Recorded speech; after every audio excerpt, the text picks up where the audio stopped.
सबको जय मसीह की। आज के दिन यहोवा ने बनाया है, हम उसमें आनंदित रहेंगे। आज भी प्रियो, हम प्रभु के वचन से सीखेंगे विश्वास के विषय में। परमेश्वर का वचन पर हमारा विश्वास है, प्रभु पर हमारा भरोसा है। इब्रानी 11:6 में उसमें हम ऐसे पढ़ते हैं कि और विश्वास बिना उससे प्रसन्न करना अनहोना है, क्योंकि परमेश्वर के पास आने वाले को विश्वास करना चाहिए कि वो है और अपने खोजने वालों को प्रतिफल देता है। तो विश्वास के बिना परमेश्वर को, यीशु को, परमेश्वर पिता को, पवित्र आत्मा को प्रसन्न करना अनहोना है, इम्पॉसिबल। ये साध्य नहीं है, असाध्य बात है। तो जब आप परमेश्वर के पास आते हो कोई बात लेकर, प्रार्थना के लिए उनसे मिलने, तो विश्वास के साथ उनसे मिले। अविश्वास हमारा एक दुश्मन है। परमेश्वर के वचन पर अविश्वास करना, संदेह करना, वो दुश्मन का काम करता है। यीशु ने अपने चेलों को वो 3.5 साल में अगर डांटा है, सबसे ज़्यादा इसी बात को लेकर है, हे टेढ़ी जाति के लोगों में कब तक तुम्हें सहता रहूँगा, तुमने क्यों संदेह किया, क्यों अल्पविश्वास किया। So this kind of statements, इस तरह की जो बातें प्रभु ने उनको बोलकर कई बार उसको डांटा भी है। तो वो प्रभु के ट्रेनिंग पीरियड था चेलों का। तो प्रभु हमें भी ये पूछता कि अविश्वास हमारा जीवन में नहीं होना चाहिए। लेकिन हालांकि मनुष्य शरीर में रहता तो कई बार उसमें अविश्वास या संदेह की आत्मा होता है। तो हम विश्वास को कैसे बढ़ाएंगे? चेलों ने पूछा, हमको विश्वास बढ़ा के दे दो, हमारा विश्वास बढ़ाओ प्रभु। वो बोलने लगे तो प्रभु ने उनको उत्तर दिया, ये सब मत्ती 17 में आपको मिलेगा, कि तुम्हारे पास अगर राई के दाने के बराबर भी विश्वास हो तो ये पहाड़ को कह दे कि यहीं से सरक जा और समुद्र में जाकर, वैसे ही होगा। तो परमेश्वर जो है तो हमको क्या बताते हैं कि ज़रा सा भी विश्वास आपके अंदर है वो आप बढ़ा सकते हैं बार बार। एक तो विश्वास सुनने से बढ़ता है और दूसरा बोलने से। विश्वास का वचन बार बार बोलने से, 2 रास्ता है। तीसरा रास्ता भी है, वो करने से। मनुष्य की जो क्रियाकर्मों से नहीं, विश्वास की बातों को करने से। जो हर विश्वास को कुछ काम करना रहता है, कोई भी चीज़ हो। तो जैसे कि देने वाले के ऊपर एक विशेष अनुग्रह बाइबल में है, प्रभु के नाम से जो देते हैं।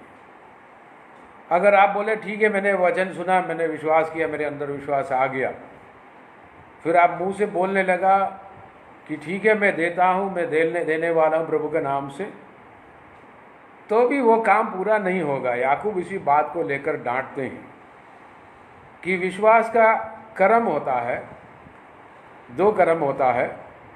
एक व्यवस्था का कर्म, व्यवस्था के अनुसार, और एक विश्वास का।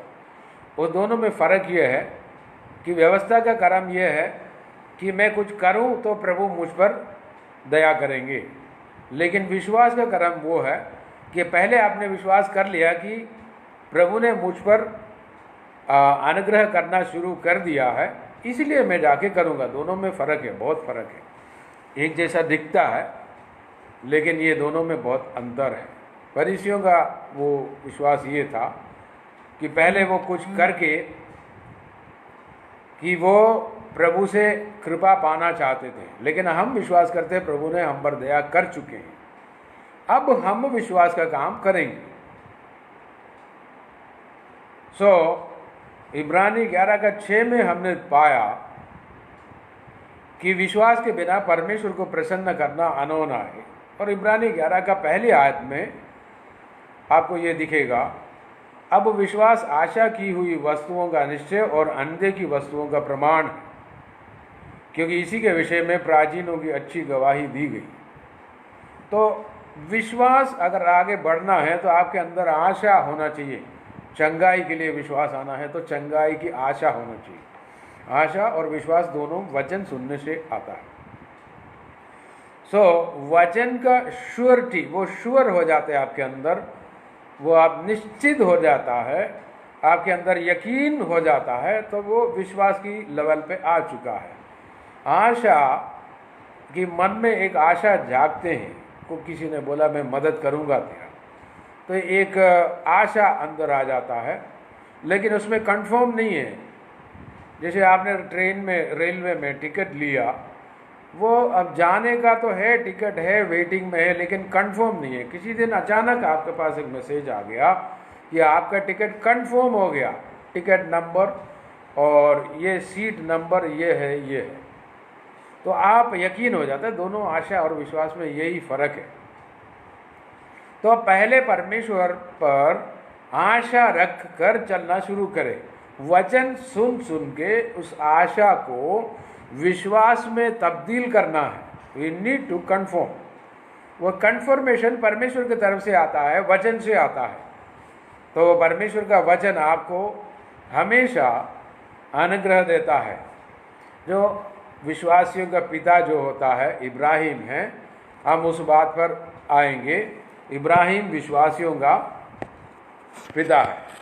ये ज़रूर लिखा है कि रोमी 4 अध्याय में है इस विषय में, और हम सबका पिता, न केवल व्यवस्था वाला मतलब उनकी शारीरिक रूप से उनके लिए पैदा हुआ, इसहाक के ज़रिए से पैदा हुआ, यहूदी लोगों को दर्शाता है व्यवस्था वाला, जो मूसा ने उनको व्यवस्था दी थी।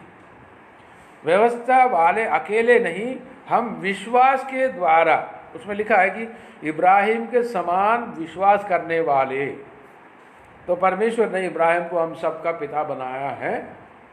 ये हम रोमी उसका 4 अध्याय में उसकी 12 में आते हैं पहले। इसी कारण वो विश्वास के द्वारा मिलती है कि अनुग्रह की रीति पर हो, कि प्रतिज्ञा सब वंश के लिए दृढ़ हो, न केवल उसके लिए जो व्यवस्था वाला है, केवल यहूदियों के लिए नहीं, वरन उनके लिए भी है, उनके लिए भी जो इब्राहिम के समान विश्वास वाले, वो हम हैं। वही तो हम सबका पिता है। कौन? इब्राहिम। तो एक तो व्यवस्था वाला यानी यहूदी, और दूसरा विश्वास वाले। विश्वास वाले कौन है? यीशु पर जिसने विश्वास किया, वो कौन है? वो हम हैं, कलीसिया के लोग। तो हम सबका, कौन सबका?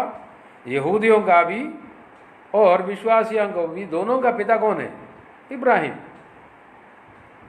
ये उसके 16 में है, उसकी 12 में भी ये लिखा, 12 भी अपन पढ़ते हैं।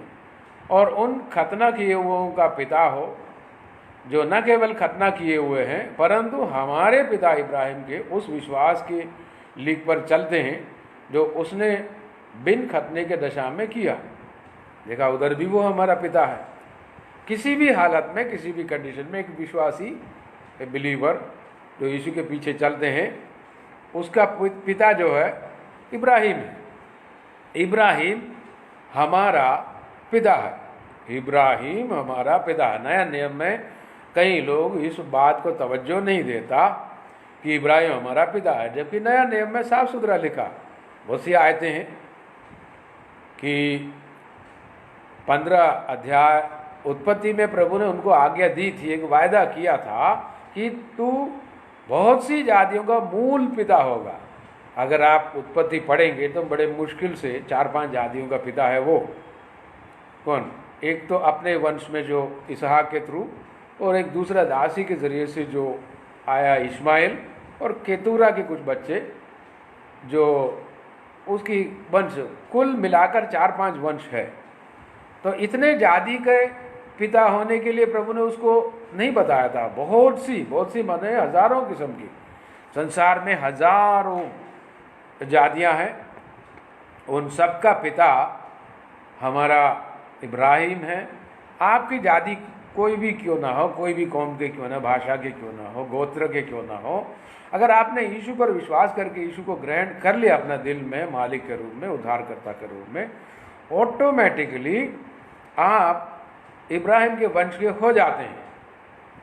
और इसमें लिखा भी है, और रोमी 4:17 में भी लिखा है, जैसा लिखा है कि मैंने तुझे बहुत सी जातियों का पिता ठहराया है उस परमेश्वर के सामने जिस पर उसने विश्वास किया और जो मरे हुओं को जिलाता है। देखो, इब्राहिम ने विश्वास किया कैसे? परमेश्वर पर। मरे हुओं लोग, जो चीज है, जो व्यक्ति है, उसको जिलाता भी है, और जो बातें है ही नहीं उनका नाम ऐसा लेता है कि मानो वे है। अब ये एक ही आयत को लेके अगर बैठेंगे तो ये काफ़ी समय इसी पर लगता है कि इब्राहिम ने जो विश्वास किया छोटी मोटी बात नहीं। पहले अब देखो, इसमें 2-3 बात मैं आपको बताऊंगा। 17 आयत को लेकर इब्राहिम ने क्या विश्वास किया था। परमेश्वर ने उनको बोला कि मैं तेरे को संतान दूंगा, तेरा और सारा। तो उसको मालूम था ना ही उसके शरीर में बल है संतान उत्पन्न करने के लिए, ना ही मार्था के जीवन सारा के जीवन में। दोनों बुढ़ापे में आ चुके थे, अब ये बच्चे पैदा नहीं कर सकता। तो उसकी ऑर्गन्स जो है, उसकी शरीर का कहीं अंग जो है, जो बच्चेदानी जो भी हो, ये मर चुके थे, काम के नहीं था। तो उसने विश्वास किया जो मरे हुए को जिलाता है, और जो बातें है ही नहीं, क्या नहीं, इसहाक नहीं, बेटा नहीं, उसको ऐसा बुलाता कि मानो वो वे हैं। इब्राहिम विश्वास करके आगे बढ़ गया, और आगे चल के आप उत्पत्ति में भी देखेंगे, परमेश्वर ने इब्राहिम को कहा तू अपना बेटा जिससे तू प्रेम करता है, वो उसको समझ में आ गया। अगर गलती से भी इस्माइल को लाए तो इसमें अगर बोले कि जिससे तू प्रेम करता है, वो तो फिर ऑटोमेटिकली तो इसहाक पर ही आ जाता। उसको बलि चढ़ाने को बोला।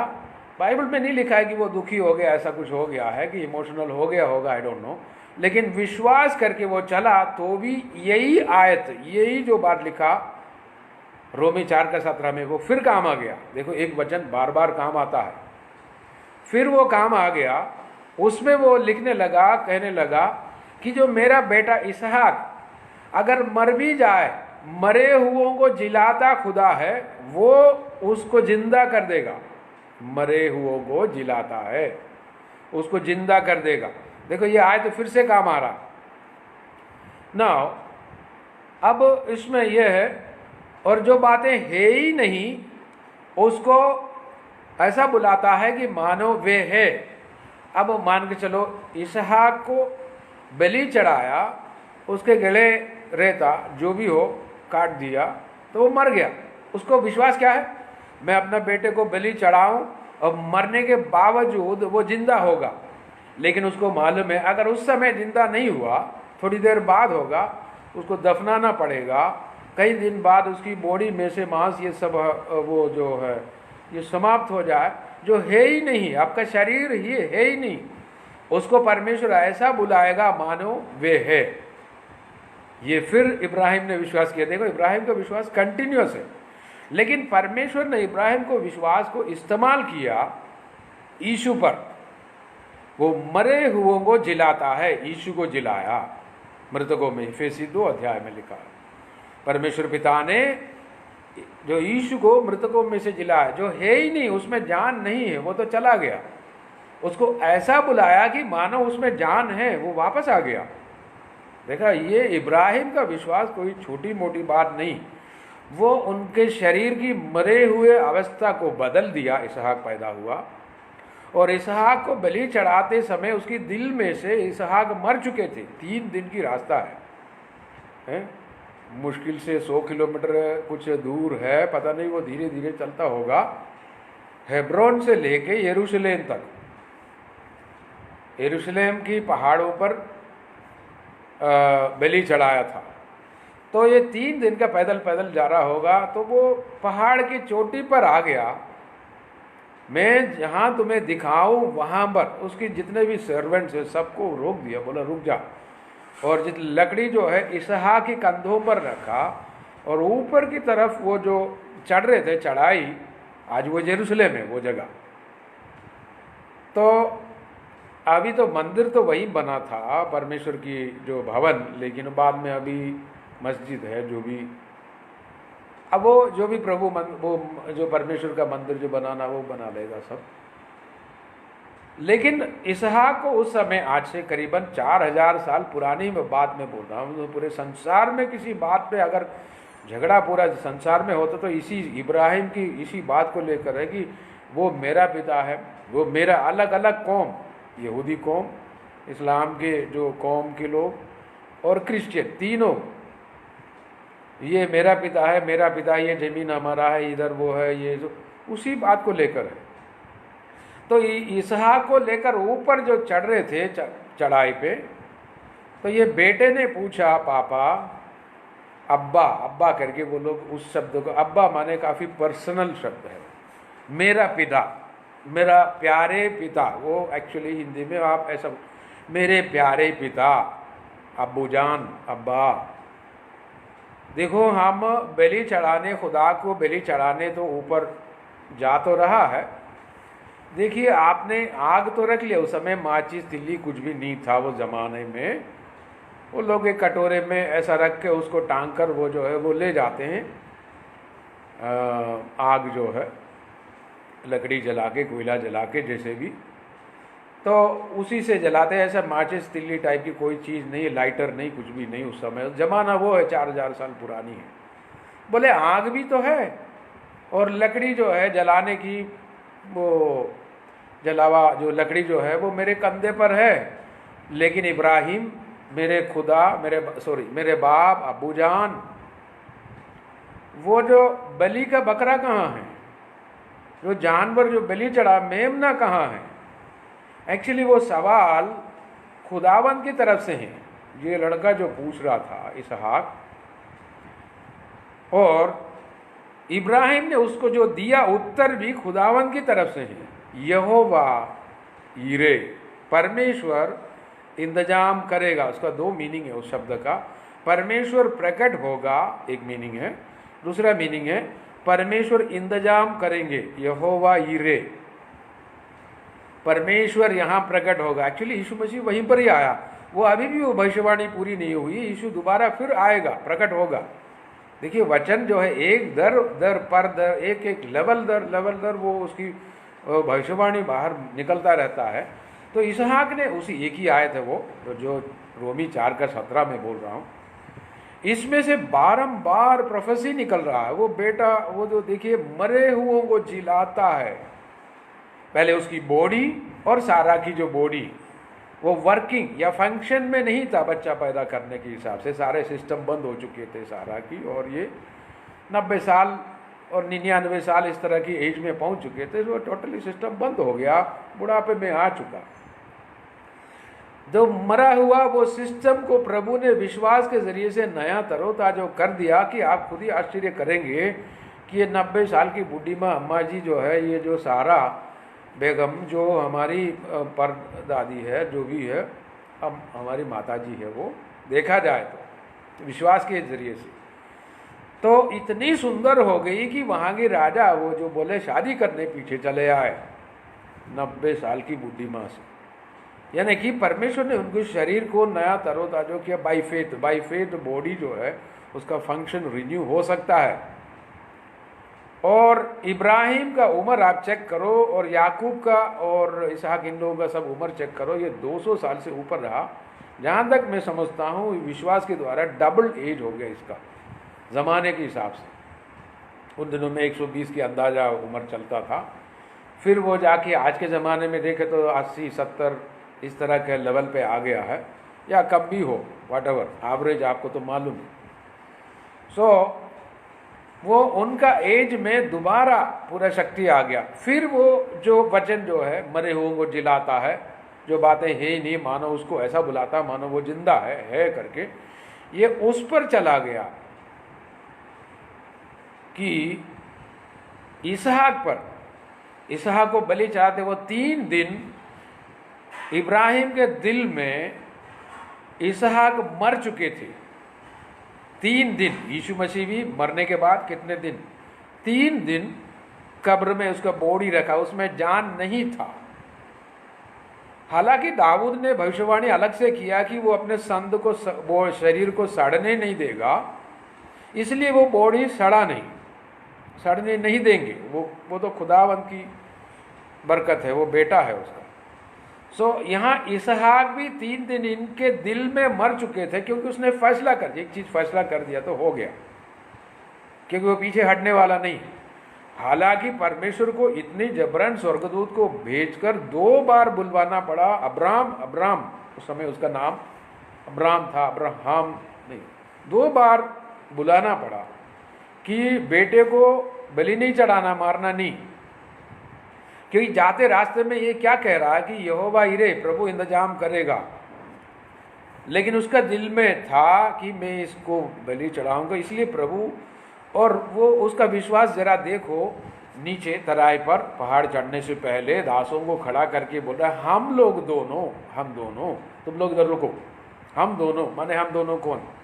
ये बाप और बेटा इब्राहिम और इसहाक ऊपर यहोवा की बलि चढ़ाकर आएंगे, हम दोनों जाएंगे, हम दोनों आएंगे। तो इसका विश्वास क्या था कि दोनों लौट कर आएंगे, किसी न किसी प्रकार से मैं इस बेटे को बलि चढ़ाऊंगा, आग भी लगाऊंगा, भस्म हो जाएंगे, लेकिन जो मेरा बेटे का शरीर जो देखो तो है ही नहीं, उसको परमेश्वर ऐसा बुलाएगा कि मानो वे है, ये मर गया लेकिन वो ऐसा जीवन देगा कि मानो वो जिंदा है, वो मरे हुओं को जिलाता है मेरा परमेश्वर। उसी विश्वास के, उसमें शक नहीं है, संदेह नहीं है, क्योंकि संदेह आपका मेरा दुश्मन है। और इस वचन न केवल इब्राहिम के लिए, आप उसी अध्याय को पढ़ना कंटिन्यूसली, रोमी 4 को, उसमें लिखा है कि न केवल इब्राहिम के लिए लिखा है ये सारी बरकतें, बल्कि इब्राहिम के समान विश्वास करने वाले हम सब के लिए लिखा, हम सब के लिए, आपके लिए, मेरे लिए लिखा।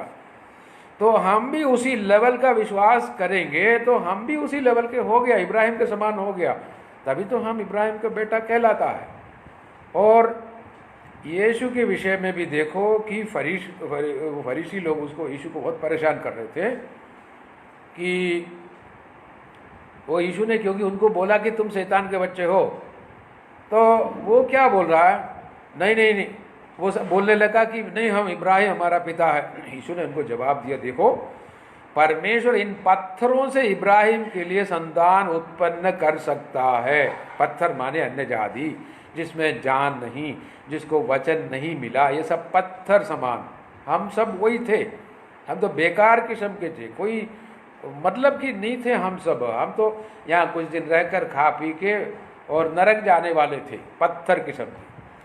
यीशु नासरी ने हम पर दया करके आपको, मुझको बुला करके अपना बेटा बना के इब्राहिम के संतान की कृपा हमको दी है। ये तो दया है, करुणा है। अगर प्रभु हम पर दया नहीं करते तो हम यहाँ कुछ दिन और नाच गाना मौज मस्ती करके, खा पी के, कुछ संपत्ति इकट्ठा करके एक दिन यहीं से जाएंगे, सीधा नरक में चले जाते। हम कोई काम के नहीं थे, पापी और निकम्मे पत्थर किस्म के थे। इसलिए प्रभु ने कहा, देखो परमेश्वर जो है इतनी शक्तिशाली है, वो इब्राहिम के लिए संतान उत्पन्न करेगा। तो हर जगह यीशु भी इब्राहिम को क्यों लेकर आता? तो परमेश्वर ने इब्राहिम के साथ एक एग्रीमेंट किया था, पहले भी मैंने उसका प्रचार किया भी है, कि इस एग्रीमेंट के तहत परमेश्वर आपसे मेरे से डील करता है। वो बिना एग्रीमेंट का कोई काम ही नहीं करता परमेश्वर। तो परमेश्वर के पास जाके कुछ भी बोला प्रभु ऐसा, तो प्रभु एग्रीमेंट के तहत काम करता। इब्राहिम के साथ एग्रीमेंट किया, एग्रीमेंट के तहत संतान, उसमें संतान बोला, तेरा संतान वारिश होगा, अधिकारी होगा। तो वो संतान के पीछे लगे, विश्वास करके इब्राहिम लगे। अंततः उसने, इब्राहिम ने क्या सोचा कि मेरा संतान इसहाक होगा, जो भी होगा। लेकिन प्रभु के मन में क्या था, इब्राहिम का संतान यीशु ही होगा। अंततः परमेश्वर का ही बात फाइनल हो गया, यीशु ही संतान बनकर आ गए। वो संतान हम सबको संतान बना लिया, बेटे बना लिया। इसलिए हम सब अब्बा, पिता करके परमेश्वर को पुकारते हैं। ये रोमी 8 का 14 में है, 15 में आप पढ़ सकते हैं। तो सारी आयतें निकालने के समय नहीं। रोमी और इब्रानी विश्वास के बारे में काफ़ी हमको सिखाता है, खास करके रोमी 4 और इब्रानी जो है 11, और ये आपको काफ़ी फेथ के बारे में, कि फेथ के बगैर परमेश्वर के पास जाने से कोई मतलब नहीं, खुदा हमको दे दो, काय के लिए चिल्लाते हो। विश्वास के बगैर कोई प्रार्थना का उत्तर ही नहीं है। आप 4 दिन 40 दिन प्रार्थना करो, उपास करो, खुदा खुदा, और उसमें अगर विश्वास शामिल नहीं है तो खुदा उस पर थोड़ी प्रसन्न होता, क्योंकि खुदा आपको संपर्क नहीं कर सकता, कनेक्टिविटी नहीं है। जैसे गाड़ी चालू करते हो, उसमें कार में क्या होता है कि बैटरी होता है, आपको तो मालूम है। वो बैटरी से एक वायर है, वो वायर उसके स्टार्टिंग और उसकी जो मोटर वगैरह में जाकर कनेक्ट करता है। तो अपन इधर चाबी लगाते हैं तो वो बैटरी जो है वो कनेक्ट करता है, तो वो स्टार्ट हो जाता है। तो वो वायर इम्पोर्टेंट है। वो वायर उधर नहीं है, वो जो 2 मोटी तार जो होता है कॉपर वाली, उसी से कनेक्ट करके ये सब चालू करता है। इसी प्रकार परमेश्वर और आपके में और बीच में अगर कनेक्शन, उसी को फेथ बोलते हैं। ये वायर नहीं तो स्टार्ट कैसे होंगे, काम कैसे चलेगा। तो फेथ ऐसा आइटम है कि हमें परमेश्वर के साथ मिलाता है, कनेक्टिविटी देता है। और वो फेथ हमको मिलता कैसा, वो भी रोमी 10:17 में आप पढ़ो कि विश्वास सुनने से, सुनना मसीह के वचन से। उसमें शार्प लिखा है, यीशु नासरी का वचन सुनना परमेश्वर का। अब बहुत सी वचन आप सुन सकते हैं, मैं भी सुनता हूँ, आप भी सुनते रहते हो, कि वो दुनिया के न्यूज़ और चाइना बॉर्डर इसका वो, उससे विश्वास नहीं आता। आप वो तो खबर बोलते हैं उसको, और विश्वास आता है खुशखबरी। ये उर्दू में इसको खुशखबरी बोलते हैं, इंजील, खुशखबरी है। ये जो खबर जो होता है, सुसमाचार, खुशखबरी, ये सुनने से आके मेरे अंदर विश्वास आता है। ये तार है, प्रभु के साथ जोड़ने का तार है। ये तार के बगैर परमेश्वर से प्रार्थना करने से भी क्या मतलब है। वो बैठे जो आप घुटने पे रहो, आंसू बहा कर रहो, रोना पीना सब चलते करते रहो, लेकिन काम का नहीं है। अच्छा, चेलों ने मत्ती 17 में, चेलों ने वो जो मिर्गी से जो बीमार लड़के को उसका बाप लेकर आए थे, उसको खूब डांट रहे थे, दुष्ट आत्मा निकल जा, शायद उसको मारा, लात, कुछ भी किया होगा, आई डोंट नो, लेकिन ये जाता ही नहीं। और यीशु पहाड़ के ऊपर से प्रार्थना करके 3 चेलों के साथ आए। इधर 9 चेले खूब मशक्कत कर रहा था। प्रभु ने पहले से ही ट्रेनिंग दे रखा था, अधिकार भी दे रखा था, कि लूका 10:19 में अधिकार दिया था कि सारे दुष्टात्मा के ऊपर, सांप और बिच्छू के ऊपर मैं तेरे को अधिकार देता। अगर एक को दे दिया, 2-2 करके रवाना भी किया। ये लोगों ने दुष्टात्मा निकाला भी था। अब पता नहीं इनकी जो है गाड़ी स्टार्ट नहीं हो रही है, वायर कनेक्शन जो है निकल गया, लूज हो गया। वो फेथ के बिना काम नहीं करता। वो फेथ हमारा कनेक्शन है। यीशु ने उसको उस समय भी डांटा था। यीशु प्रेमी, प्यारे, खुदा, हमारे लिए जान देने वाले, प्यार का, मोहब्बत का मालिक है हमारा। वो कभी कभी डांटता है। हालांकि प्रभु किसी का हाथ पैर नहीं तोड़ता। मैं कई बार बताना था, कई लोग प्रभु को ऐसा समझते कि उसने एक बार डांट दिया। एक अच्छा पिता या मम्मी या माता अपने बच्चों को डांटने का मतलब ये नहीं कि वो उसको मारे पीटे। वो कोई प्रॉब्लम किया होगा, अनुसरणहीनता होगा, कुछ डांटा होगा। वो प्रभु हमको अगर डांटता है तो प्यार के कारण ही डांटता है।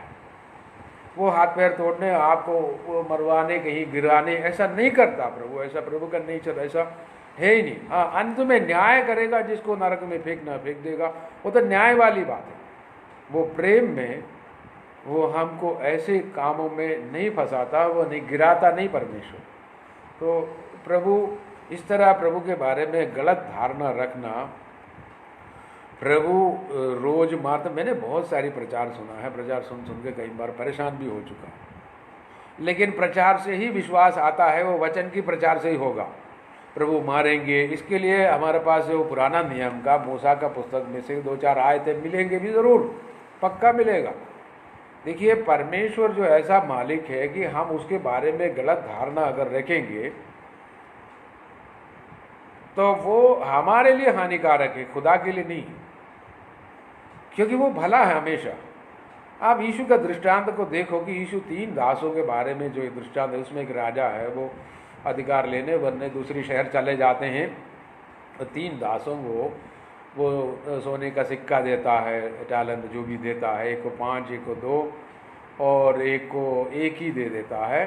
आप इतना समझ लिए, एक को 1 लाख दे दिया, दूसरे को 2 लाख दिया, तीसरे को 5 लाख दिया, और जो भी समझना समझ ली।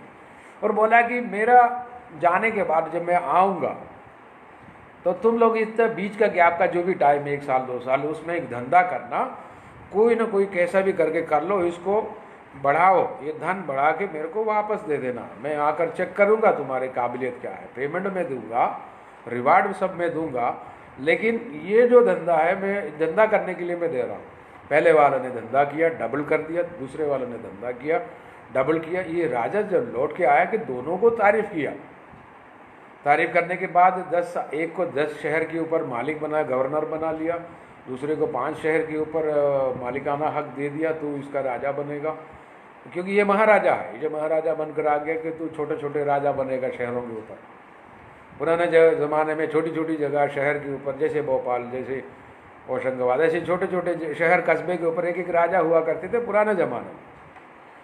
इस प्रकार जो है इनको दोनों को तारीफ किया। तीसरे वाले को बोला तेरे जो मैंने दिया था 1 लाख रुपए, वाटएवर जो भी सोने का सिक्का लेके आओ, क्या धंधा किया, कितना कमाया।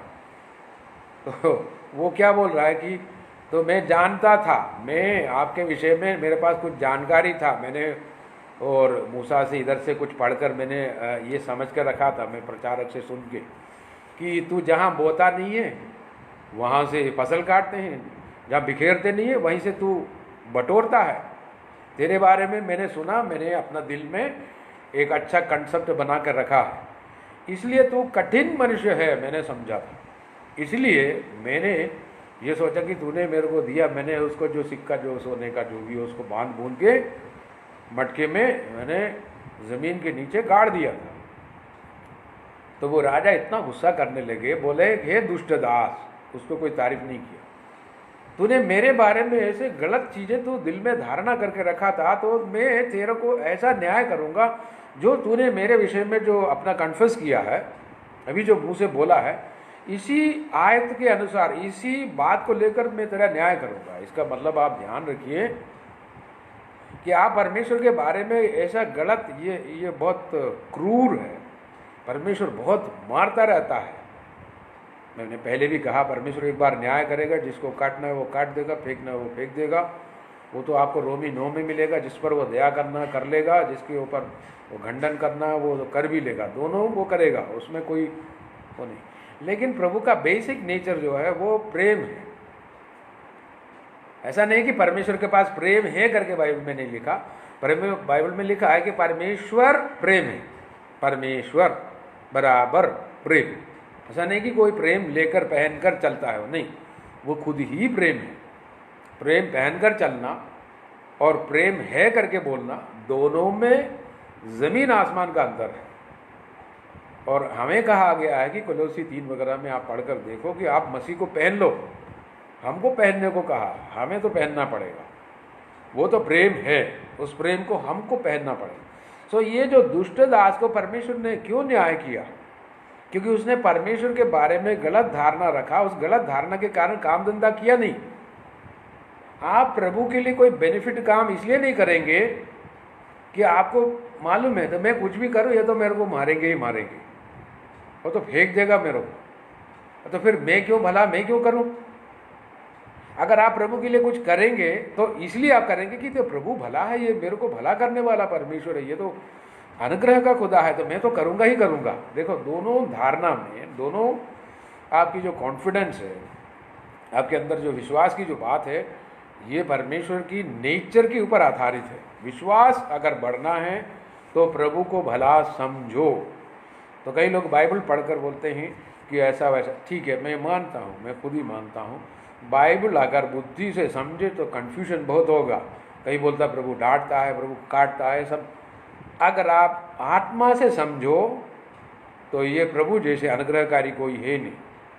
समझ 2 प्रकार की होते हैं, एक हम बुद्धि से चीज़ों को समझते हैं, या इब्रानी पहला 11 अध्याय का 2 अगर पढ़े, उसमें लिखा है, इब्रानी 11 का, उस विश्वास के द्वारा हम समझते हैं, अंडरस्टैंडिंग थ्रू फेथ, यानी कि 2 अंडरस्टैंडिंग है। एक तो बुद्धि, और उस खुद ही कहते हैं कि हम दृष्टि के अनुसार नहीं चलता।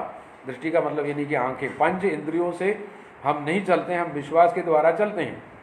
तो हम संसार को, चीज़ों को, परमेश्वर को दो प्रकार से समझ सकते हैं।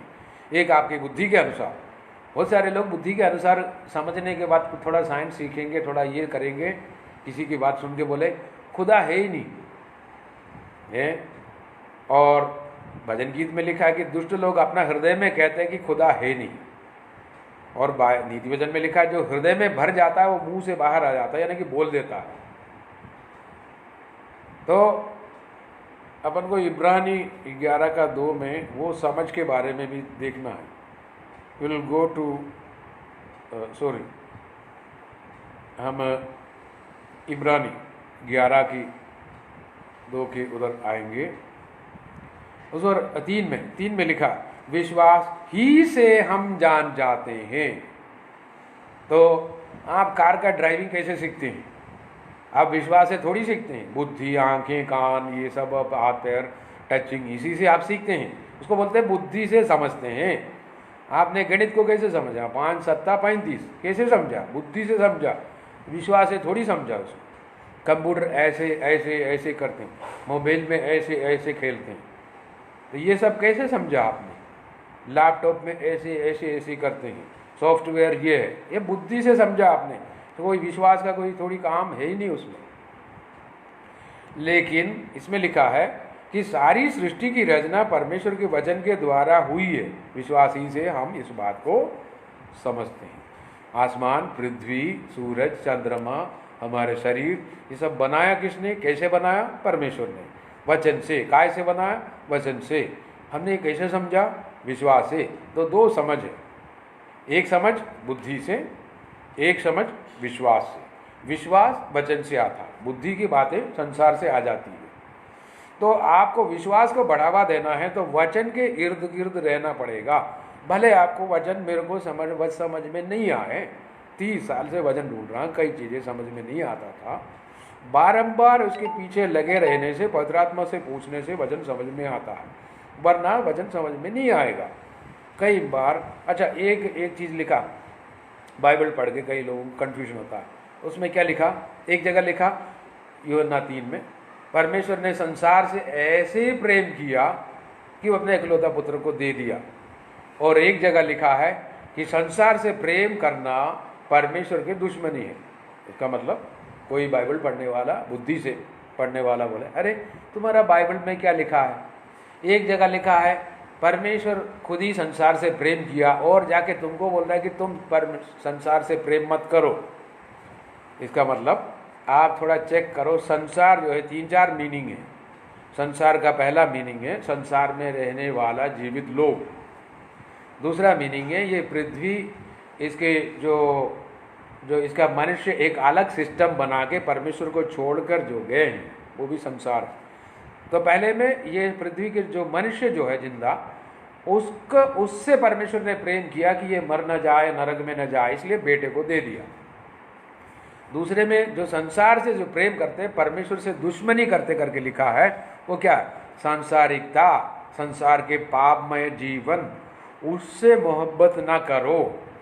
उससे मोहब्बत करना खुदा से दुश्मनी मोल लेना है, दोनों अलग है। तो संसार का मीनिंग अलग अलग अलग निकलता है। आपको वो वचन जहाँ पढ़ते वहीं ठीक से चेक करना हो। आत्मा का मीनिंग भी अलग है। आत्मा बोले तो कई जगह परमेश्वर की आत्मा, पवित्र आत्मा, और कई बार जो है ख्रिस्त की आत्मा दिया है, उसको अलग से आपको समझना। यीशु ख्रिस्त जो है परमेश्वर भी है, मनुष्य भी है, उसकी आत्मा हमको दी गई है। रोमी 8 में तो वो लिखा, जिसका ख्रिस्त की आत्मा नहीं है वो परमेश्वर का जन नहीं है। और यूहन्ना 6:63 में वो जो लिखा है, जो मैं तुमको बता रहा, यीशु बोल रहा, जो मैं तुम्हें बता रहा हूँ ये वचन जीवन भी है और आत्मा भी है। तो उन्हें वचन भी आत्मा है। बाप रे! तो आत्मा जहाँ बोले तो ज़रा सा चेक करके देखना, बाइबल स्टडी करना कि ये कौन सी आत्मा है। दुष्ट आत्मा भी कभी कभी आत्मा, उसमें एक आत्मा घुस गया है, ओ परमेश्वर की आत्मा, परमेश्वर ऐसा नहीं बोलना, चेक करके देखो कि ये कौन सी आत्मा घुस गया। दुष्ट आत्मा को भी कभी कभार आत्मा करके लिखा, उसमें हो सकता है एक आत्मा आया है। सो आत्मा क्या है करके उस बाइबल की उस अध्याय में आसपास में इर्द गिर्द में आपको चेक करना है, वरना बाइबल की इंटरप्रिटेशन जो है वो जो बुद्धि से हो जाता है। और ये जो देखो, हम भी पढ़े लिखे हैं, आप भी पढ़े लिखे हैं। बुद्धि से जो है आप साइंस करो, फिजिक्स करो, केमिस्ट्री करो, लेकिन ये चीज़ें समझ में नहीं आएगा। बुद्धि से बाइबल पढ़ने वाले ने बाइबल के खिलाफ काफ़ी चीज़ें बोला है। ये कि बुद्धि से लिखा गया नहीं है, आत्मा से लिखा गया, विश्वास के द्वारा लिखा गया पुस्तक। तिमोथियों की पत्री में लिखा, आत्मा से लिखा। ये परमेश्वर के हर एक बात है जो उसके मुंह से निकला हमारे काम का। ये सारी वचन जो है परमेश्वर की ओर से लिखा गया, लेकिन उसको जैसा समझना चाहिए वैसे समझना है। नहीं तो प्रभु जो यम्मऊ से आए 2 चेलों को बोलता है, हे निर्बुद्धियों, मूसा के पुस्तक में और भविष्यद्वक्ताओं का पुस्तक में और भजन गीत में तीनों मिले। अच्छा, यहूदी लोग भजन गीत बोले तो वो तो अय्यूब की पुस्तक भजन गीत जो साम्स बोलते हैं, और नीति वचन और सुलेमान की जो भी पुस्तक, ये सब मिला के 5 पुस्तक, ये सब भजन बोलते हैं वो लोग। उनके गीत है वो, हम लोग सब पढ़ते रहते हैं हिंदी में, और एक्चुअली उनका गीत है ये सब। और उसमें और भविष्यद्वक्ता का, यानी कि पुराना नियम पूरा हो गया। और प्रभु बोल रहे हैं कि उनमें मेरे बारे में लिखा हुआ है। हम पढ़े तो मूसा दिखता है, दाऊद दिखता है, यीशु दिखता कहाँ? आत्मा में देखो, जहाँ दाऊद जो है, परमेश्वर दाऊद के साथ एक एग्रीमेंट करता है कि तेरा सिंहासन परमानेंट रहेगा, जबकि दाऊद मर चुका है। वो सिंहासन पर थोड़ी है, यरूशलेम में थोड़ी बैठा है, वो तो चला गया। परमेश्वर क्या एग्रीमेंट किया? यीशु नासरी का सिंहासन परमानेंट रहेगा। वो आकर 1000 साल अब शासन करेंगे यरूशलेम में, और इस पृथ्वी जब चला जाएगा अनंत काल तक वो हमारा राजा बनकर रहेगा। अभी से वो राजा बनकर सिंहासन पर स्वर्ग में बैठ भी चुका है। तो उसका सिंहासन, दाऊद, अगर कोई बुद्धि वाले वो बुद्धि से पढ़ेंगे, अरे दाऊद मर गया, सिंहासन कहाँ है, सिंहासन कहाँ है, तो ये बुद्धि से बनेगा नहीं, विश्वास से बनेगा। हम विश्वास से, बुद्धि से नहीं, विश्वास से जान जाते हैं, समझते हैं। 2 अंडरस्टैंडिंग है, 2। मैं आपको एक छोटी सलाह देता हूँ, चीज़ों को विश्वास से समझना शुरू करें। चंगाई, बीमार व्यक्ति है और बुद्धि से डॉक्टर आएंगे, बोलेंगे, आप खुद ही देखेंगे, टेम्परेचर है, प्रॉब्लम है, ये है, चंगा नहीं हो रहा, प्रॉब्लम है, चंगा नहीं हो रहा। लोग आजकल वायरस बोल रहे हैं कि चंगा नहीं, लेकिन विश्वास के द्वारा वो भी चंगे हो जाते हैं। एवरीबॉडी, उसके मार खाने से हम चंगे हुए। किसी ने पूछा, और भैया वो मार खाया तो मैं कैसे चंगा हुआ? देखो ये सब, हालांकि वो छोटे बच्चे थे, तो वो अपना जो निष्कलंक रूप से पूछा है, कोई विरोध में नहीं पूछा। ठीक है, यीशु के मार खाने से मैं चंगा हुआ, कैसे? विश्वास का तार जुड़ गया। चंगाई, मेरा पाप उसकी बॉडी में, पहला पतरस 2:24 में लिखा है, 2:24 में अगर पढ़े तो मैं नहीं ले रहा हूँ, वो अपने शरीर में हमारा पाप धारण कर कर क्रूस पर चढ़ गया, लिखा। यानी क्रूस पे चढ़ने से पहले उसकी शरीर में, कई लोग सोचते हैं कि उसकी आत्मा में हमारा पाप चढ़ गया करके। आत्मा में, यीशु की आत्मा में कभी भी आपका मेरा पाप चढ़ा नहीं, उसने शरीर में चढ़ा दिया। यीशु की आत्मा, यीशु की शरीर अलग है, दोनों एक वो नहीं है। शरीर में आया जरूर है, और हमारा पाप उसने अपने आत्मा में कभी नहीं चढ़ा। एक बार आत्मा में चढ़ जाता तो वो निकलता नहीं, उसके शरीर पर चढ़ गया, क्योंकि अब मनुष्य है, शरीर के साथ रहता है। शरीर में रहकर पाप किया था आदम हव्वा, हमारे जो परदादा और परदादी, जो परनानी, जो दादी, ये हव्वा बेगम, ये दोनों मिलकर हमें धोखे में पूरा डाल दिए सारे सबको। लेकिन आखिरी आदम जो आकर हमको बचा लिया, उसकी शरीर में मेरा आपका पाप चढ़ गया भैया, चढ़ गया। ये हम कैसे समझेंगे? कोई रास्ता नहीं, केमिस्ट्री नहीं, आप लैबोरेटरी में टेस्ट ट्यूब में इसमें से डालें, हाँ पाप धुल गया रे। ये तो विश्वास से समझ सकता। यीशु का लहू सारे पापों को धोते हैं, बुद्धि से कभी नहीं समझ पाएंगे। आप किसी जानवर मेमने के लहू में कपड़ा जो है आप उसको डाल दो, वो लाल रंग के हो जाएंगे, काले पीले हो जाएंगे, सफ़ेद कभी नहीं होगा। प्रकाशित वाक्य में लिखा है कि वे लोगों ने अपने वस्त्र यीशु का लहू में धोकर श्वेत व सफ़ेद कर दिया। ऐसा एक सफ़ेद वस्त्र पहनने से कोई पवित्र थोड़ी होता है। वो कोई संसार के कितने पापी लोग सफ़ेद वस्त्र पहनते हैं, तो वो यीशु का लहू से कोई जो किसी व्यक्ति का ऐसा अगर बुद्धि से सोचेंगे कि मैं चलो यार मैं तो 400 रुपये का कपड़ा लिया हूँ, 800 रुपये का लिया, जरा धो लेते यीशु का लहू से, चलो मेमना तो है, मेमने के लहू से धोते हैं, लाल हो जाएगा। ये कैसा होगा? विश्वास ही होगा। क्या है धुलता? क्या है? पाप। यीशु के शरीर में मेरा आपका पाप चढ़ गया, और चढ़ने के बाद वो एक्चुअली पेसहा का जो रोटी, जो द्राक्षरस, वहीं पर ही स्टार्ट हो गया। और ये प्रोसेस का स्टार्टिंग जो है गेत्सेमनी में हो रहा है, इसलिए उसका लहू पसीने के साथ छूटा। अब वो पाप उसकी बॉडी में एंटर कर रहा, सहते नहीं बन रहा उसको, तो पिता से अलग होना पड़ रहा। वहाँ से लेकर पाप एक बार चढ़ गया, गेत्सेमनी में पाप चढ़ गया। 3 बार वो पूछता कि और कोई रास्ता है? पिता बोलता है कोई रास्ता नहीं, तेरे को तो लेना ही होगा। तो बेटे ने ले लिया। किसका पाप? मेरा, मेरे जैसे निकम्मा पापी मनुष्य, आपके, मेरा, उसका, इसका, आदम से लेकर सबका। और पाप उसके बॉडी में चढ़ते चढ़ते चढ़ते वो रो रहा है, वो रो रहा है। चेलों को बोला जरा दुआ करो मेरे साथ, वो नहीं किया। तो परीक्षा में ना पढ़ो, मेरे साथ जरा दुआ करो, 3 बार बोला। 9 बजे से 12 बजे तक वो बोलता रहा है, तो वो सुना नहीं, वो तो 3 घंटे सो गए। 12 बजे के आसपास वो लोग आ गया, और यहूदी लोग उनको पकड़ा। रोमी सैनिक भी मदद करने आए, लेकिन पकड़ा तो यहूदी लोगों ने, और उसको खूब पिटाई किया। ऊपर उसकी हन्ना कैयाफा का महल में, मैंने देखा वो जगह, नीचे भी अड्डा है, वो गड्ढा जैसे गुफा है, उसी में बांध कर उसको रखा, मारा बहुत रात भर। तो उसके बाद दिन में मारा, सुबह मारा। ये कौन सी शरीर में उस समय मार पड़ रहे थे? मेरा पाप जिस बॉडी में घुस गया था, उस बॉडी पर मार पड़ी, उसके मार खाने से मैं आप चंगा हुआ। अगर मैंने विश्वास नहीं किया तो वो रह गया, कनेक्शन हट गया। तो हम बुद्धि से भी समझते हैं और विश्वास से भी समझते हैं। विश्वास अनदेखी, यानी कि अनदेखी का मतलब ये नहीं कि देखे बगैर, अनदेखी का मतलब ये है कि हम ब्रेन का 5 इंद्रियों का इस्तेमाल वाला इंफॉर्मेशन को इस्तेमाल नहीं करेंगे, हम वचन को इस्तेमाल करेंगे, और अनदेखी उसको बिना देखे विश्वास करेंगे। यीशु ने थोमा, उसकी जो चेला जो था इंडिया में आया था, उससे क्या बोला कि बोला तुमने देखकर विश्वास किया, ये अच्छा है, ये दिस इज गुड, ये बेटर है, ये भला है, कि बिना देख के मेरा कहना मानकर, सुन के, आवाज़ सुन के, वचन सुन के विश्वास करो। मेरी भेड़ें मेरी आवाज़ सुनती है, परंतु वो पराये के नहीं सुनती, परंतु वो भाग जाती है। क्यों? भेड़ अगर आप हो यीशु के, यीशु चरवाहा, अच्छा चरवाहा कौन है? चरवाहा यीशु है, वो पिता नहीं, पवित्र आत्मा नहीं। क्यों? यूहन्ना 10:11 में क्या लिखा? अच्छा चरवाहा मैं हूँ, अपना भेड़ों के लिए मैं जान देता हूँ। बाइबल का जवाब दे देता है, तो हमें समझ में आता है विश्वास से। अच्छा मेरा चरवाहा यीशु है।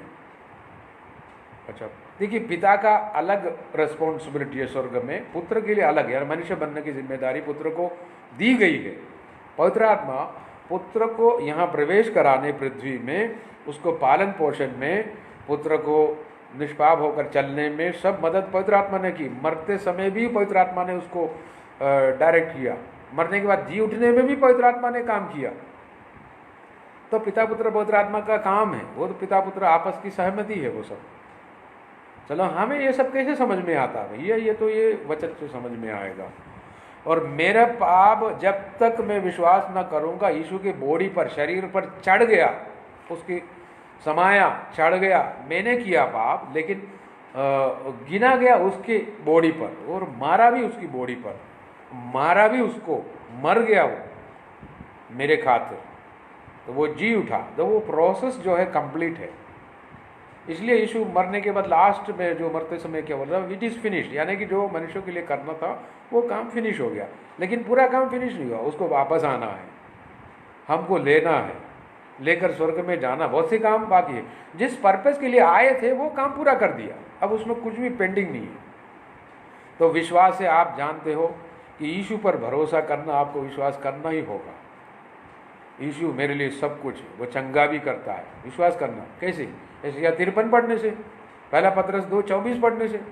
विश्वास वो वचन सुनने से। कौन सी वचन? ये जो मैंने अभी बोला, ये वचन बार बार सुनने से, सुनते रहने से। वो सुनना मतलब प्रेजेंट कंटिन्यूस है, वो नहीं कि एक बार सुन के भूल गया, पिछले हफ्ते ही मैंने किया। नो, सुनते रहेंगे, सुनते रहेंगे। उसकी मार खाने से मैं चंगा हुआ, चंगा हुआ। उसकी कंगाल हो जाने से, दूसरा कुरिन्ती 8:9, 9:8 जो भी आप पढ़ लो, उसमें सब लिखा हो, हमारे लिए कंगाल हो गए, कंगाल हो गए। कंगाल हो जाने से हम धनी हो जाए।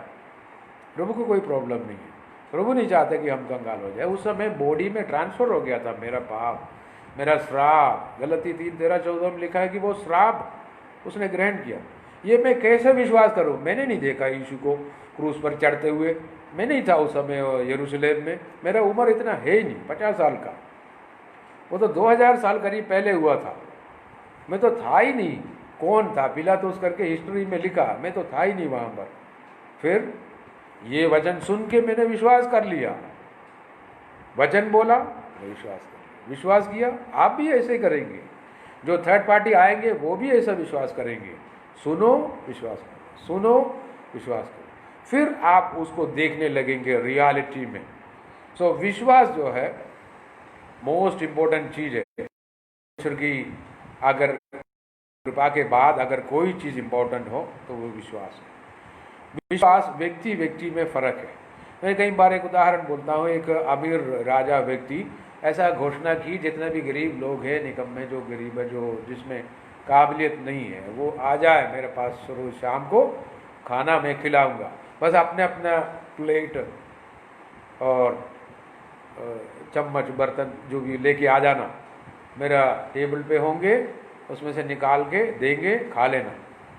और उसमें से इतने गरीब लोग, कुछ किस्म के कुछ लोग वहीं कोई बस्ती से निकल कर आए, कुछ भी नहीं उनके पास, ना कपड़ा ढंग का है, ना कोई बर्तन है, फटे पुराने प्लास्टिक, उसमें तो खाना बनेगा नहीं। और बहुत टेस्टी अच्छा खाना माना, उसकी जो स्मेल है, खुशबू है, बहुत अच्छा। वहाँ गया तो वो कई लोग खाना खा रहे, तो ये लोग आए लाइन से, तो वो बोला प्लेट बर्तन लेके आ जाओ, मैं खाना तो दूंगा। जी हमारे पास बर्तन नहीं है, चम्मच नहीं है। मैं समझता हूँ हम सब इसी और धनी कृपा और चंगाई सब हमको दे रहा, वो लेने का एक बर्तन, एक चम्मच हमारा पास नहीं है। विश्वास की दुनिया में हम स्पिरिचुअली, आत्मिक इतने कंगाल निगम में थे। अंततः वो मालिक ने दया करके बोला, चलो जिसके पास प्लेट नहीं है मैं आपको प्लेट देता हूँ, लेकिन सबको एक ही किस्म का प्लेट देंगे, चम्मच देंगे, अलग अलग नहीं देंगे। रोमी 12 में लिखा कि परमेश्वर ने अपना जो मेजरमेंट यानी एक समान सबको विश्वास बांटा है।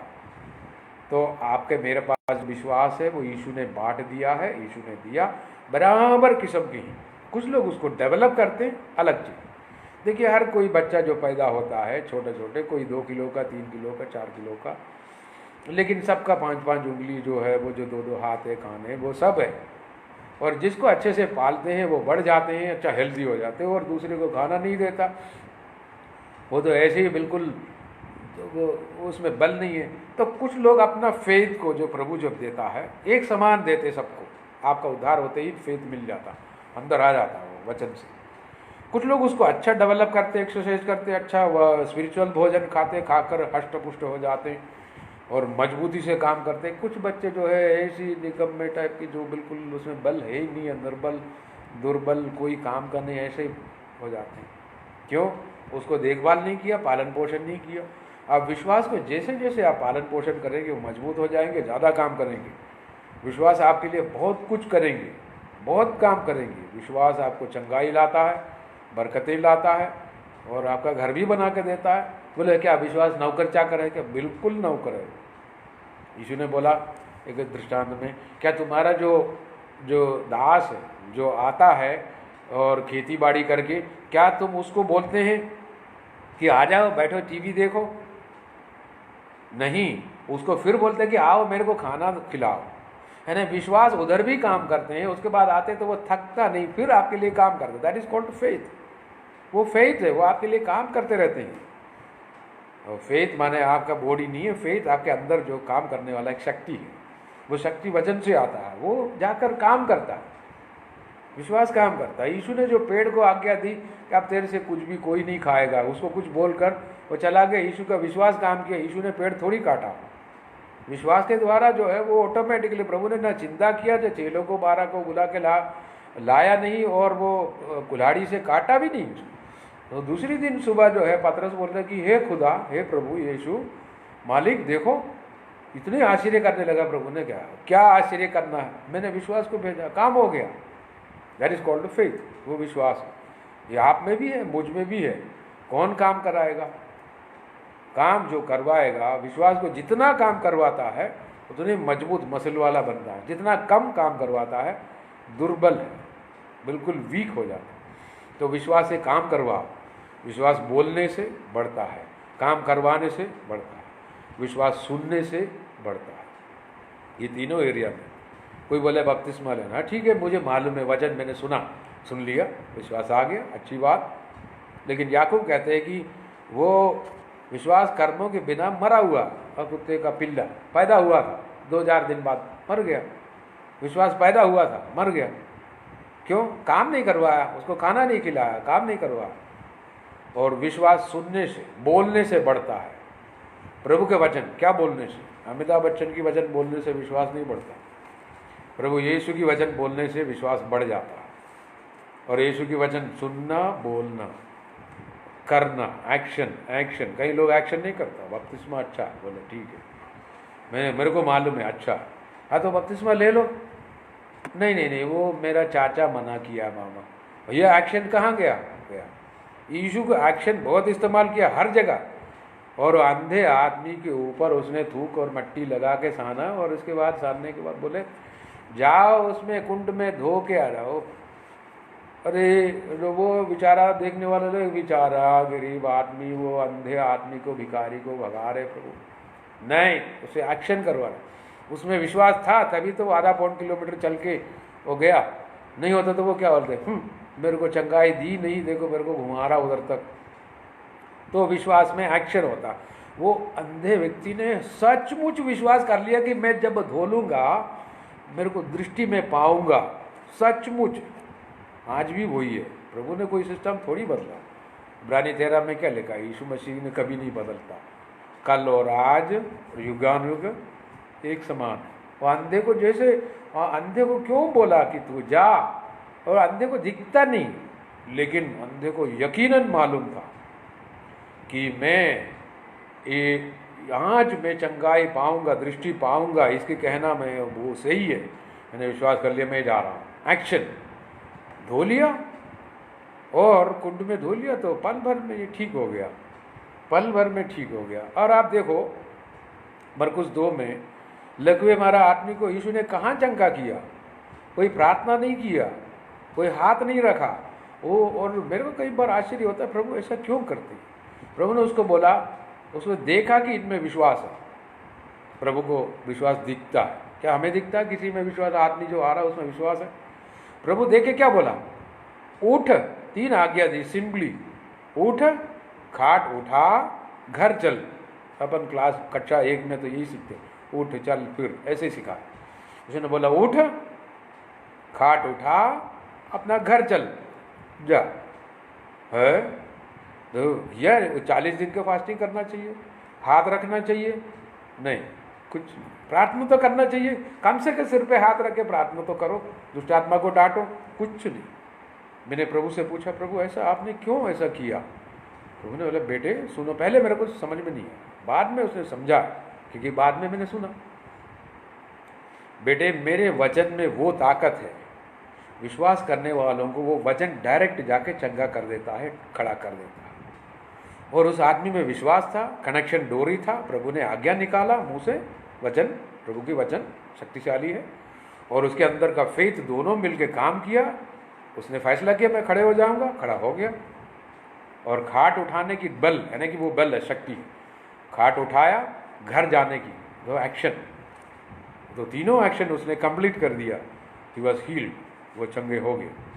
तो प्रभु की वचन में सामर्थ है। ये वचन आपके पास भी है। यशायाह 51 में लिखा, तू क्यों डरते हो, वचन तेरे पास है, मैंने अपना हाथ तेरे सिर पे रखा है, तेरे मुंह में मैंने अपना वचन उंडेला है, डाला बोले प्रभु ने। यानी कि वचन किसी की प्राइवेट प्रॉपर्टी नहीं है, प्रभु ने अपने को दे दिया। अब मेरा प्राइवेट प्रॉपर्टी बन गया, आपका भी बन गया, लेकिन प्रभु की तरफ से आ रहा तो वो वचन मेरा बन गया। अभी वचन यीशु का है, लेकिन मैंने ग्रहण कर लिया तो वो वचन अब मेरा बन गया। अब मैं अपना मुंह से बोलूँगा। That's called faith. फेथ बहुत चमत्कार करते हैं, फेथ काम कर जाता है। फेथ से समझना, बुद्धि से समझ को आप, मैं नहीं बोल रहा हूँ बुद्धि से समझना बंद करो, क्योंकि आपको गाड़ी चलाना है, आपका मशीनें चलाना है, बुद्धि की ज़रूरत है, लेकिन उसको किनारे रखो। फेथ से, विश्वास से समझना ऊंचा रखो। और ये जब बुद्धि से समझ जो है, विश्वास की समझ को जब लड़ते हैं, अगर लड़ने आता है तो बोला नीचे रहो बस। विश्वास से मैं समझता हूँ, विश्वास से मैं स्वर्ग जाऊँ। किसने देखा स्वर्ग? हाँ, कुछ लोग लाखों में एक जन वो मरने के बाद उधर से आया, वो बोलते ही मैंने स्वर्ग देखा। सही है, देखा है, ठीक। लेकिन 99.99% लोगों ने कभी स्वर्ग देखा नहीं। यीशु को भी नहीं देखा अधिकतर विश्वासी। हालांकि आत्मा में हम देख सकते हैं, स्वर्गदूत भी देख सकते हैं, आत्मा में दिखता भी है। वो विश्वास की दृष्टि से दिखता है, देखा भी मैंने। लेकिन विश्वास के दृष्टि से जो दिखता है वो अलग चीज़, बुद्धि से तो दिखेगा नहीं। कहाँ? इधर टेबल के नीचे, कुर्सी के ऊपर, कहाँ पर बैठा है यीशु? कहाँ दिखता है? कहीं नहीं दिखता। आप कहीं भी घर में कोने कोने ढूंढो, कहीं नहीं दिखता, क्योंकि केवल विश्वास से वो दिखता है। आप यीशु जी उठने के बाद केवल विश्वासियों को वो प्रकट हुआ कि एक भी अविश्वासी कभी नहीं बोला कि मैंने यीशु को देखा। वो लिखा भी नहीं पाया। पिलातुस से मिला नहीं फिर जी उठने के बाद, चाहे तो वो जा सकता था, उसको 2 थप्पड़ दे भी सकता था, गया नहीं, मिला नहीं। केवल और केवल विश्वासी लोग ही यीशु को जी उठने के बाद देख सका। और इसलिए विश्वास ही प्रभु से हमें संपर्क में लाता। विश्वास चंगाई लाता है, वो धन भी लाता है, लेकिन उसमें लालच नहीं रखना चाहिए। वो उसकी, हम 2 स्वामी की सेवा नहीं कर सकते। लेकिन हमारे लिए जीवन की ज़रूरतमंद वस्तुएं विश्वास लेकर आ जाता है।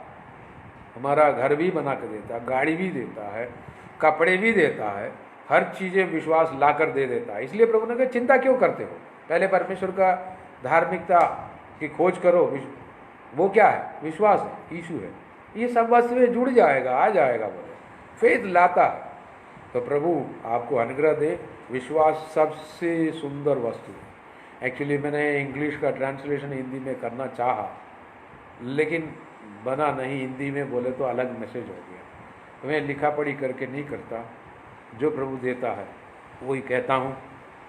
इसलिए इसकी थोड़ा आगे भी बाकी है, समय के कारण आज बंद करके अगले संडे को करेंगे। लेकिन मैं इतना बोलूँगा, कृपया करके वचन में बने रहकर विश्वास को इस्तेमाल करो। ज़रा सा करे तो उतना करो, ज़्यादा करो, कुछ तो करो, विश्वास इस्तेमाल तो करो। विश्वास जो है, परमेश्वर ने विश्वास से रचना की, पृथ्वी की, जमीन, मट्टी, ये पेड़ पौधे, मछली, जितने भी चीज़ें विश्वास से उसने बना लिया। हम विश्वास से जान जाते हैं। उत्पत्ति 1 अध्याय और हिब्रू 11 अध्याय की शुरुआत चेक करो, दोनों मिला के विश्वास से हम जान जाते हैं कि परमेश्वर ने विश्वास से बनाए हैं सारी चीज़ें, वचन से बनाया। तो ये आपके जीवन में अनुग्रह होता रहे। विश्वास को इस्तेमाल करें। विश्वास के द्वारा आप बहुत कुछ चमत्कार कर पाएंगे। चेलों ने प्रभु से पूछा कि हमारा विश्वास बढ़ा दो, बढ़ा दो, बढ़ा दो। प्रभु ने कोई बढ़ाया नहीं, बोला तुम इस पेड़ से, इस पहाड़ से कह दे, यानी स्पीक इट, बोलो। बोलने से विश्वास बढ़ता है। प्रभु सीक्रेट बता रहा, प्रभु सीक्रेट बता रहा। क्या? विश्वास की वचन बार बार बोलने से, विश्वास का वचन बोलने से। कई बार लोग टट्टे मजाक करते हैं, कोई बात नहीं, ये आपने भी, मैंने भी सुना कई बार, कई लोग हमारे भी मजाक करते हैं, कोई बात नहीं, हमें क्या फ़र्क पड़ता है। वचन बोलते जाओ। प्रभु जिंदा करने वाला, प्रभु चंगा करने वाला। मैं फिर बोलूँ यीशु की मार खाने से हम चंगे नहीं होता, भैया तू ही सही है, बोलूँ? नहीं बोलेंगे, नहीं बोलेंगे। वो कुछ भी करे, मजाक करे, कुछ भी करे, हम प्रभु पर भरोसा किया हमने। हमारा रहना है तो उन्हीं के साथ, ये यहाँ से निकलने के बाद रवाना होते रहना तो उन्हीं के साथ। बाकी कौन खिलाएगा हमको? वही तो हमारा खाना देता है। तो जाए कहाँ? हमारा तो आखिरी और सब कुछ वही है, एकलौता वही है। देता कौन? अच्छा, मनुष्य देता ज़रूर, ठीक है, लेकिन दिलाता कौन? यही तो दिलाएगा यीशु।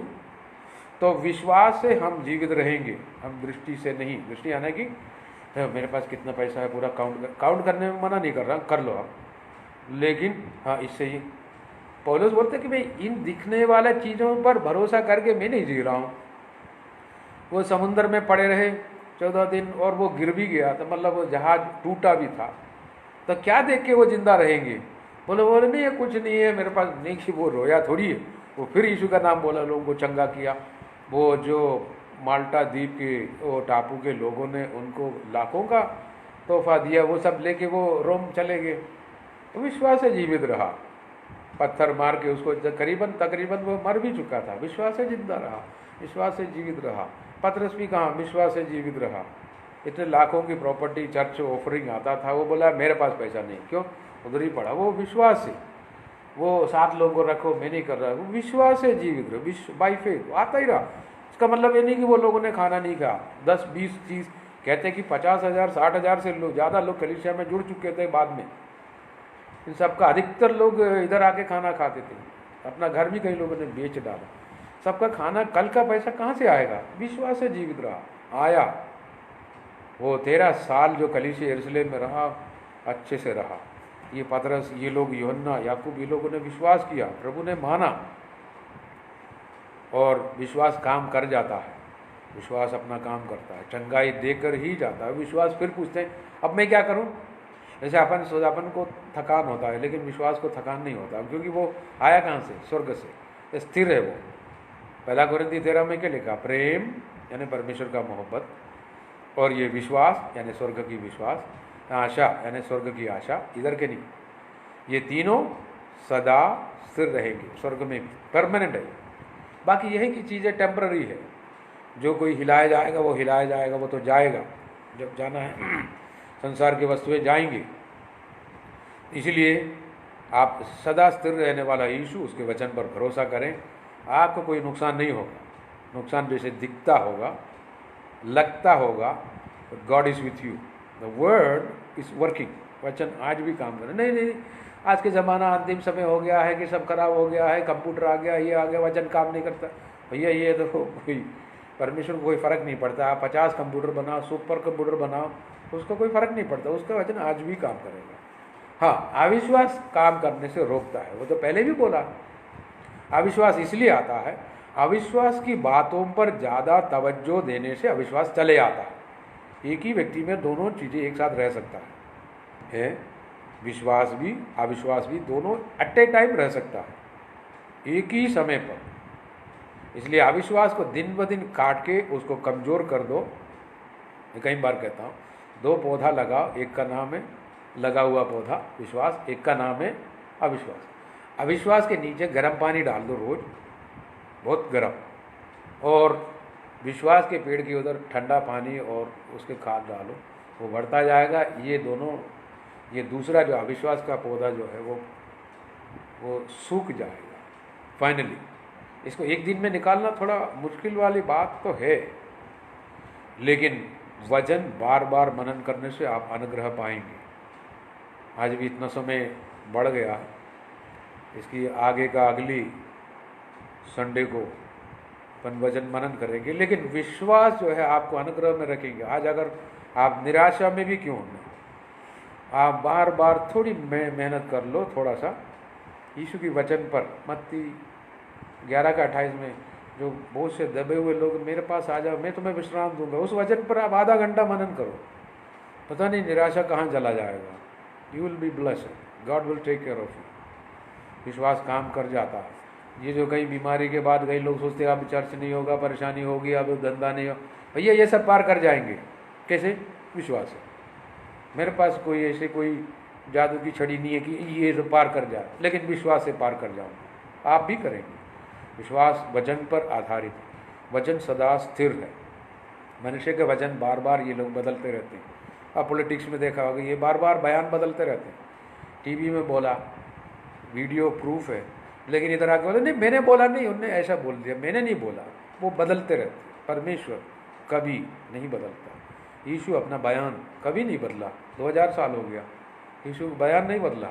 वो जो बोला सो बोल दिया, फाइनल है। हम उस पर ऐसा भरोसा कर सकते हैं जैसे लोहे के दंड पर आप पकड़ के खड़े रहते हैं, जैसे श्योरली ऐसा ये हमारी श्योरिटी, मजबूती से पकड़े रहेंगे। वचन चमत्कार करेंगे, आज भी करेंगे। अगर कल का दिन है कुछ अगर प्रभु ने दिया उसमें भी चमत्कार होगा। खुदा करे हमें और समय अगर मिल गया 2-4 साल, 10-15 साल, 20 साल, उसमें भी चमत्कार होता रहेगा। अगर कल परसों प्रभु आ गया, बस वचन के साथ जाकर रहेंगे। वो यीशु है स्वर्ग में सदा स्थिर वचन इज इक्वल टू यीशु, बराबर यीशु। वचन के साथ आमने सामने दिखेगा, उस समय हमें वचन दिख जाएगा, दिखेगा, आमने सामने दिखेंगे। आज आप वचन को विश्वास के थ्रू आप वचन के साथ डील करते रहते हैं।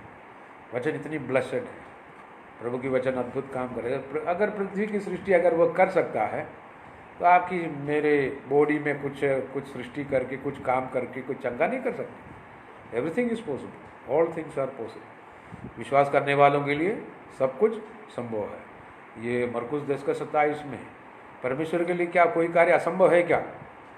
सारा के उधर वो जो उत्पत्ति में परमेश्वर का एक सवाल है, उसी का उत्तर उसी में है कि परमेश्वर के लिए सब कुछ संभव है।